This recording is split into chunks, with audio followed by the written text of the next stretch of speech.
Hi, friends. It's Sue at A Call to Create. Welcome back. And if you're new, welcome. If you are new, I will say that I do mostly flip throughs of my eclectic style junk journals. And I journal almost every day. So my flip throughs I do about every couple of weeks or so. And yeah, let's get going. I'll show you what I've done in the first half of April. So April Fool's Day, I found this little bit in a children's book. And this is just something I downloaded, and I just wrote a little bit about practical jokes. I really am not a fan of them, but anyway, and then I'm continuing with my scripture of the day as I go along here. So these are just little scraps, and I just glued this to the bottom page, and so I'm just made 2 pockets there. The next day was National Peanut Butter and Jelly Day, and it was also very rainy here, and so I found this picture of a car out in the wet pavement and put that in there. I have a little strip of leaf ribbon here, and this is some dyed paper. I believe I dyed that with Easter egg dye last year or the year before. And I just took a little scrap of paper there and talked about the storms and how it didn't stop us from getting a peanut butter and jelly concrete at Andy's ice cream. So there we go. This next page, I've been wanting to use this picture from a children's book, and I happened to spot my first robin this day, so I decided to just make that into a little tuck spot and talked about that. And then on the back of this postcard, put my scripture, and it needed a little something up here, so I just put some washi tape up there. The next day, I had this in my stash, a little collage that I made, and I actually had a pair. It was for some challenge at some point a few years ago where you do opposites, and it was slow and fast. So anyway, I think I used the fast somewhere else, so I put the slow here. Just made a little tuck spot there. This was something I had gotten as a freebie, and so I just added a few little things there for the scripture. This was just a cute little page that came from a children's book. And what do you consider both a blessing and a curse? And that would be my hair.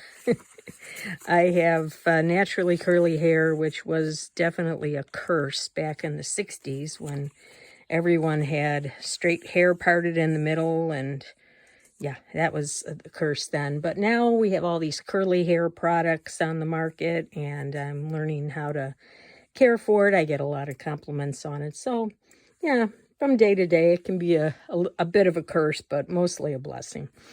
The next day, I already had a pocket going here. I had made a few of these little envelopes, and I was going to put something inside, but then I figured it would be easier just to close it up and use it as a tuck spot, which I did here. Just slapped a little sticker on there and put the scripture for the day back there. This was a little bit of a snippet roll that I had left, and I wanted to use up a few stickers here as well.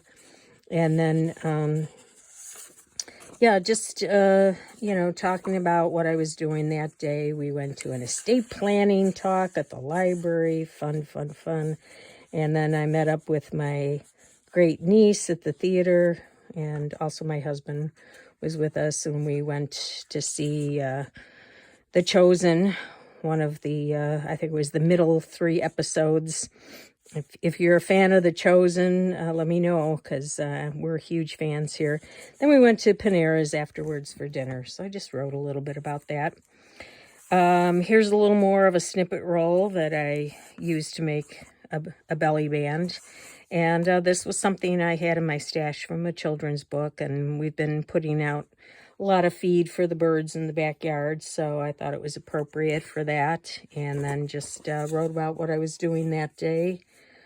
It was Sunday. I was doing some binge watching and just relaxing. This is a little collage that I had made at some point. Maybe it was from, you know, a whole background thing that I cut up. I don't know. And then I just used that for the scripture for the day. And next day, I already had a flap that I glued down to make into a pocket. And this was a little, well, I just mentioned it over here. What do you call that again? Anyway, you know, just,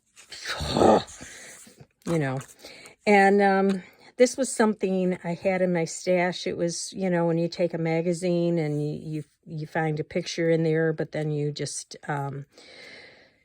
doodle over it and cut it out. This was some kind of cake I can see from the icing in the background there, but I had it in my stash and I thought the colors looked nice. Snippet roll, right? Yeah, that's what I meant to say. But it wasn't really a roll. I just did, you know, this much with some Easter things. The next day I was out for breakfast with some friends. This was the doily that came under the coffee. And I just had this in my stash and glued it on because I was going to put some purple in there as well. And just wrote about our breakfast get together and what we were doing. Then I had a little bag here.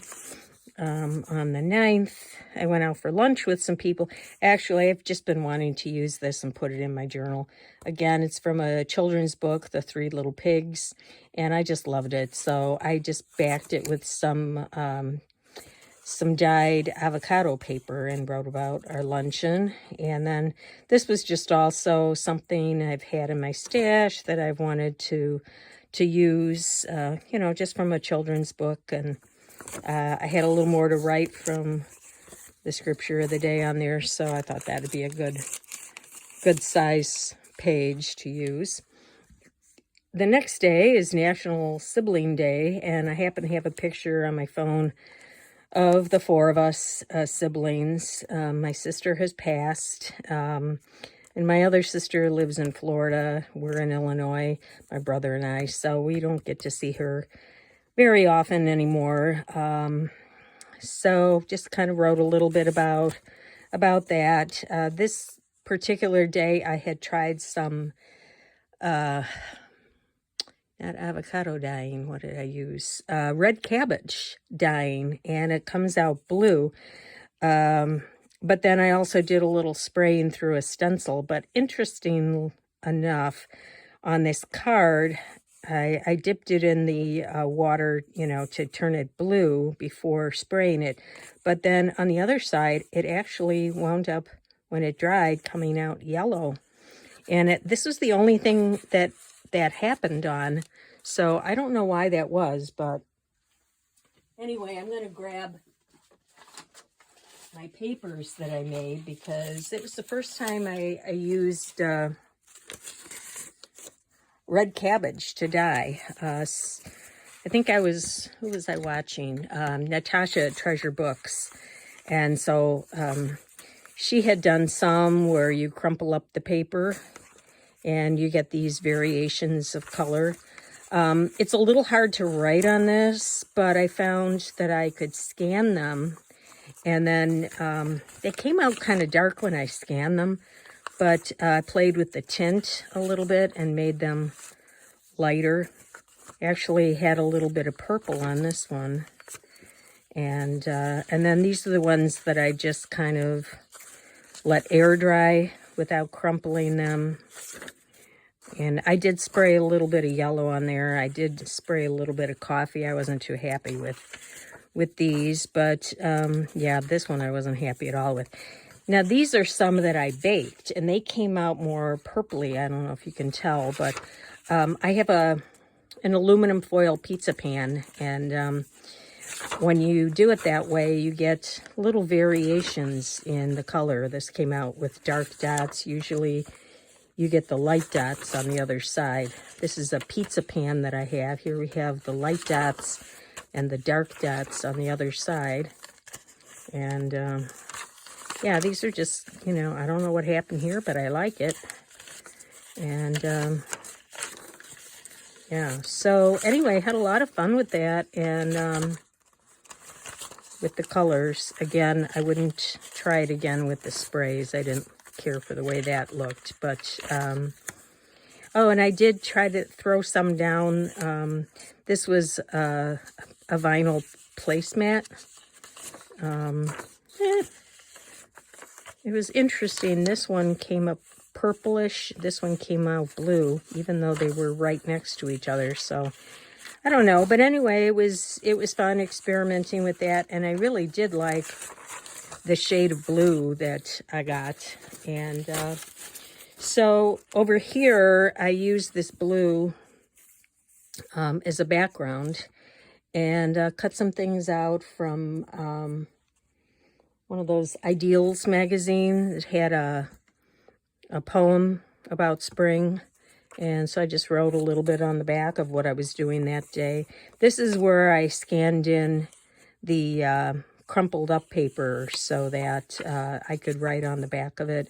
It still came out a little too dark for my liking, but then I discovered, you know, that I could just play around with the tint a little bit, and it turns out a lot nicer. So anyway, that was fun.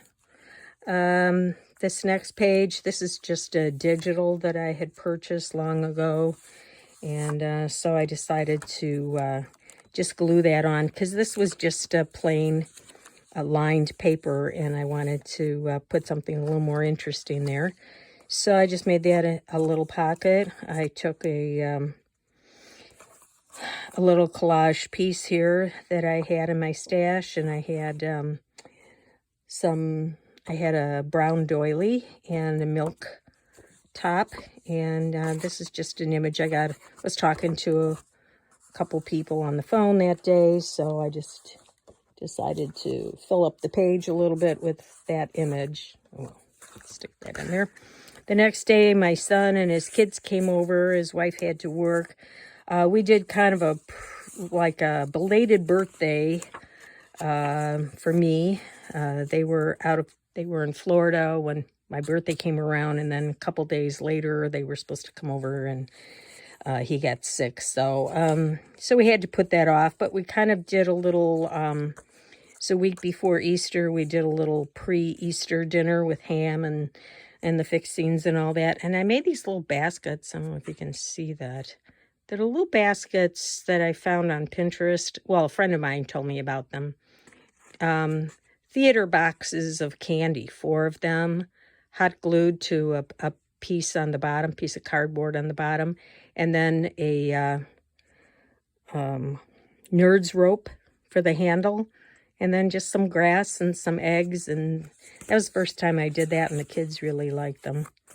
So that was that. And this was just a napkin that we had at our dinner table. This was another part of it.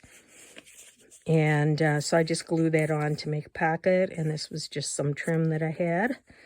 The next day, well, I just talked about the decorations, how our church was decorated for Palm Sunday with the red and the palms. I'm always amazed at the artistic ability of people who create these, you know, little sections, these little vignettes.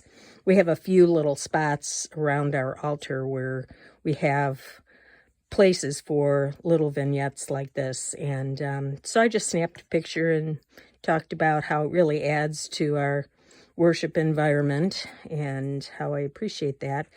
And then I had forgotten to leave space for this, so I just did a little flip out.